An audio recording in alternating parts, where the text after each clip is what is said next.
नमस्कार, आप देख रहे हैं न्यूज़ 18 राजस्थान का डिजिटल चैनल और आपके साथ मैं हूं वंदना त्यागी।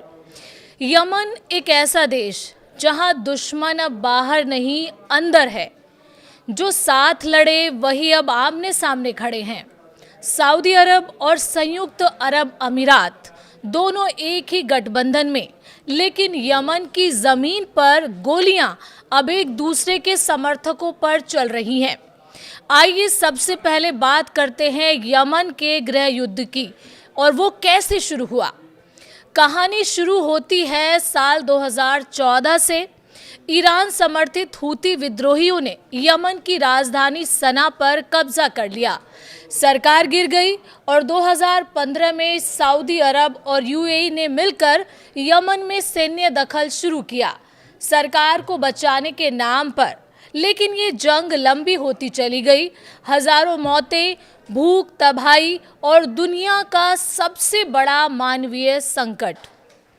झगड़ा असल में किस बात को लेकर था, अब इस पर बात करते हैं।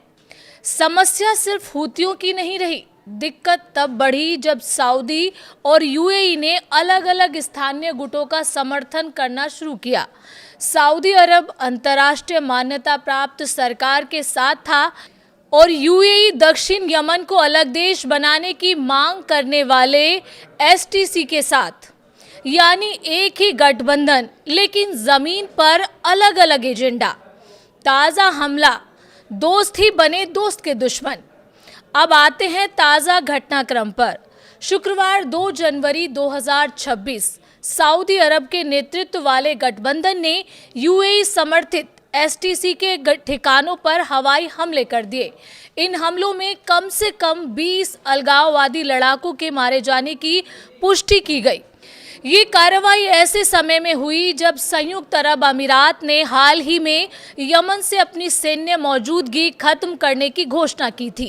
एएफपी की रिपोर्ट के मुताबिक हवाई हमले हद्रामौत प्रांत के सेयून और अल खाशा इलाकों में स्थित सैन्य ठिकानों पर किए गए। हमलों में एक सैन्य अड्डे और हवाई अड्डों को भी निशाना बनाया गया, जिससे क्षेत्र में हवाई गतिविधियां ठप हो गई। कई घंटों तक किसी भी विमान की आवाजाही नहीं हो सकी, जिससे आम नागरिकों में भी डर का माहौल बन गया। एसटीसी से जुड़े अधिकारियों ने कहा कि मारे गए सभी लोग उनके लड़ाके थे जो इन सैन्य ठिकानों पर तैनात थे। ये पहली बार है जब हाल के महीनों में सीधे एसटीसी के ठिकानों को निशाना बनाया गया है। इन हवाई हमलों से पहले यूएई ने घोषणा की थी कि उसने यमन से अपनी अंतिम सैन्य टुकड़ी भी वापस बुला ली है। अबू धाबी ने साफ किया है कि वो क्षेत्र में तनाव कम करना चाहता है। हालांकि इससे पहले मुकल्ला बंदरगाह पर हुए हमले को लेकर विवाद भी सामने आया था, जहां कथित तौर पर हथियारों की खेप को निशाना बनाया गया। यूएई ने इन आरोपों को खारिज करते हुए कहा था कि वो केवल वाहनों की खेप थी। एसटीसी के एक प्रवक्ता ने इसे अस्तित्व की लड़ाई बताते हुए कहा कि वो कट्टरपंथ के खिलाफ संघर्ष कर रहे हैं। वहीं हद्रामौत प्रांत के सऊदी समर्थित प्रशासन का कहना है कि ये अभियान किसी राजनीतिक या सामाजिक समूह के खिलाफ नहीं है, बल्कि इसका मकसद सैन्य ठिकानों पर कब्जा जमाना है। सऊदी सैन्य सूत्रों ने चेतावनी दी है कि अगर एसटीसी ने अपने लड़ाके वापस नहीं हटाए तो हमले जारी रह सकते हैं। सबसे बड़ा सवाल यही है कि क्या यमन 2 हिस्सों में बंटने जा रहा है। सऊदी अरब और यूएई दोनों ही लंबे समय से यमन की अंतर्राष्ट्रीय मान्यता प्राप्त सरकार के समर्थन में दखल देते रहे हैं, लेकिन अब यही गठबंधन अंदर से टूटता नजर आ रहा है। दोनों खाड़ी देश जमीन पर अलग अलग प्रतिद्वंदी गुटों का समर्थन कर रहे हैं। दक्षिण यमन में एसटीसी अब खुलकर कह रहा है युद्ध शुरू हो चुका है। एसटीसी ने आरोप लगाया है कि सऊदी समर्थित जमीनी बलों ने उस पर हमला किया है, जिसे सऊदी वायुसेना के हवाई हमलों का भी समर्थन मिला है। सऊदी के हवाई हमले में सेयून शहर के एयरपोर्ट और सैन्य अड्डों को भी निशाना बनाया गया, जिसके बाद वहां हवाई परिचालन पूरी तरह ठप हो गया है। पिछले 24 घंटे से ज्यादा समय तक ना तो कोई विमान उतरा है और ना ही उड़ान भरी है। हालांकि अधिकारियों ने आधिकारिक रूप से एयरपोर्ट बंद होने की घोषणा नहीं की है। ये पहला मौका है जब सऊदी नेतृत्व वाले गठबंधन ने सीधे एसटीसी के ठिकानों पर हमला किया है।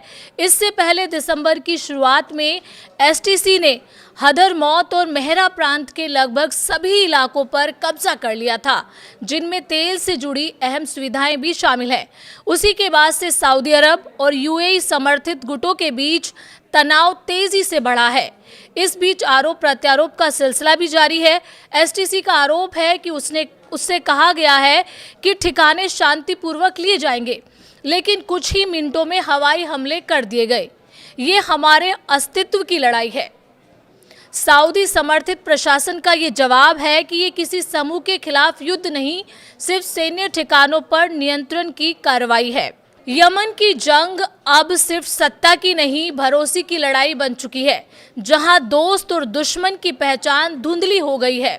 और सवाल यही है कि क्या यमन को शांति मिलेगी या ये जंग एक नया बंटवारा लिखेगी। इस पूरे मसले पर आपका क्या कहना है, कमेंट करके ज़रूर बताएं।